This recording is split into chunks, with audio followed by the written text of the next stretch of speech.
Hey guys, what's up? It's your boy Seamus.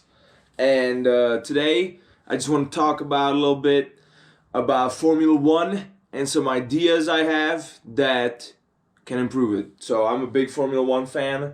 I used to follow it as a child. I used to remember Alonso versus Schumacher fights. That's the most memorable I remember. And Juan Pablo Montoya versus Schumacher and David Coulthard and Mika Häkkinen. Drivers like that. And then I stopped watching it, and then Drive to Survive brought me back in. But this season, I also started watching indie racing, and I don't have time in my life to follow two motorsport series. And F1 looks like it'd be losing out. And anyway, it's I don't even like Lewis Hamilton that much or Verstappen. Like, I'd much rather watch Roman Grosjean that drove for Haas, one of my favorite teams because it's American, in IndyCar, like, balling. You know, he, like, that, he taking over 7-time NASCAR champs like an absolute baller, dude. So, I don't want to get into too much about IndyCar right now. This is not about that. But this is my opinion on F1, and this is why I'm not going to pay attention as much next season. Like, even the cars are new, different. I will definitely watch the first race, the new cars, but I don't think I'm going to pay as much attention. I don't think it deserves as much attention after the circus performance it has put on throughout this season with, like, the organization and of the sport. So I even have some goddamn notes here, like a nerd, but anyway, we're going to get to it so I don't forget anything or omit anything. So my first point and my biggest point about this is horrible race direction. Why is the race direction so bad? Like it's just so many easy things. Like the thing they use to sweep the track with. Like, look at what NASCAR is using compared to Formula 1. It just makes no sense. The over crazy sensitiveness about, like, some barriers. Like, what's the chance of someone hitting there twice, especially after a driver made a mistake, when the other drivers are going to see that he made that mistake and are going to be a little bit more careful in the corner? Like, it just some of it doesn't make any sense. The F2 seems like it doesn't even matter to anybody. You pay $2 million to enter that sport, and that's what you get? A shortened race because Samaya and Deleta can't go forward because they can't keep the steering wheel forward, and Deleta is 7 seconds slower, breaking the rules, trying to start the race when his qualifying time is too slow. Like, it's F2 is a joke. Makes no sense. What's the point of F2? Just some guy's gonna go in there and buy him a seat. It makes no sense, this F2. In Indy racing, they made it a whole stink if Kyle Kirkwood wasn't about to get a seat. Like, they had to find him a seat. It was like a rule, I think, that you have to find him a seat, and it makes sense. Even Delvin DeFrancesco got in, so 2, and they have only like 9 cars in their F2 of Indy. I don't know what it's called. I think it's Indy Light, like Coca-Cola Light, but Indy Light. Just sucking down gas, you know. But Spa, what a yoke. What a yoke. I don't understand. I would have assumed him if I was a fan there. I would have got meningitis. I would have said I got, like, meningitis in the storm, and I would have sued at the FIA and the balls off Michael Massey if I was there. Wasted my whole goddamn day in Spa. Oh, our cars can't drive in the run. I can't see. Slow down if you can't see. You boozerant. Like, literally, you boozerant. What? Slow down. Slow your car down, bruh. Like, what would be... Why couldn't they just have a safety car restart and say VSC speeds and just have a procession for the fans or something, bruh? Like, they just fucking made those fans stand in there for 10 hours in the goddamn rain without any information. Someone's balls should be on the line.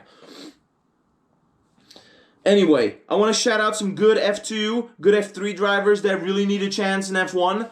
And just off the top of my head, I know I'm going to omit someone, Theo Pourchaire. I think he's number 1 right up there. Number 2 to me, Victor Martins. I don't know, the French just know how to push a pedal and steer. Who else I would say is Schwartzman is up there for sure. Yeah, can't omit Oscar Piastri. Of course, he has the Prema car, so I don't know how much of an advantage that is. But Oscar Piastri's won everything he's competed in, so it's ludicrous, absolutely ludicrous. He's not an F1. So that's that about that. Those are my favorite drivers in there. Oh, also Jack Doohan, I think, is really cool. Jack Doohan is good. But Victor Martins, he's my favorite F3. Okay, and then I don't even get this whole format. Like, why? Like, who cares about practice? And what do any NFL fans watch their teams practice? It's illegal because they're practicing plays and you could get bribed to tell the other team. So why would I watch practice? Like, who's these people sitting there watching practice? So practice should be made completely irrelevant, and the viewing numbers should be completely down and should be irrelevant. So these nerds that watch practice, like, you don't have anything better to do on a Friday, you nerd. I can't read what I wrote here. Yes, and also, like, I don't get this whole Lewis needs to win, Max needs to win. What the Mercedes the team championship should be way more important. Does the MVP of the Super Bowl no, it's the team that wins the Super Bowl matters. In soccer, in hockey, even in, well, I don't know if there's any other motorsport where it's more about the team. Yeah, like, I guess, like Le Mans, right?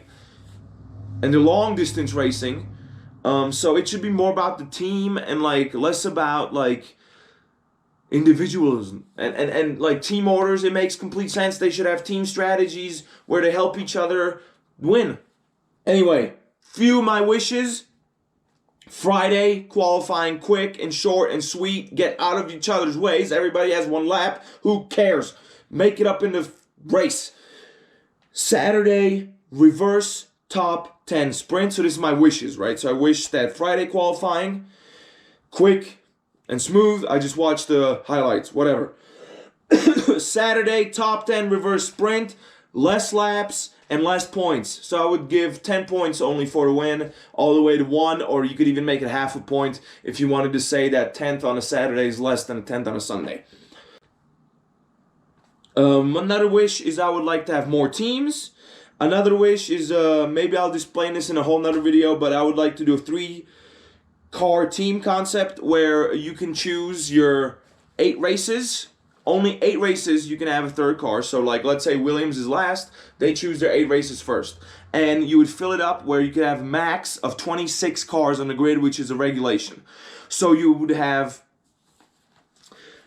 it would be like a joker car. And so you could have, like, Williams would choose first, and then Mercedes would just have to choose the tracks they're left with, and they could have an advantage. Because let's say Ferrari would choose, or McLaren, because they won in Monza, so they would definitely choose Monza.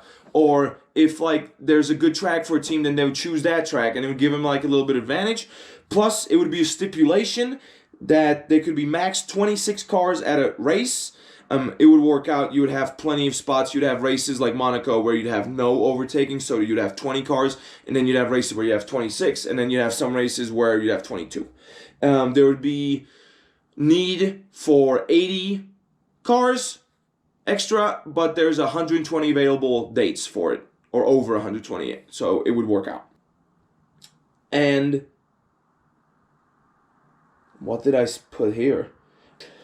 Then the stipulation would be that that driver must be 25 years or younger, or a female, or whatever gender is not just like the main one that's always in Formula 1. So it could be 25 years or not cis male gender.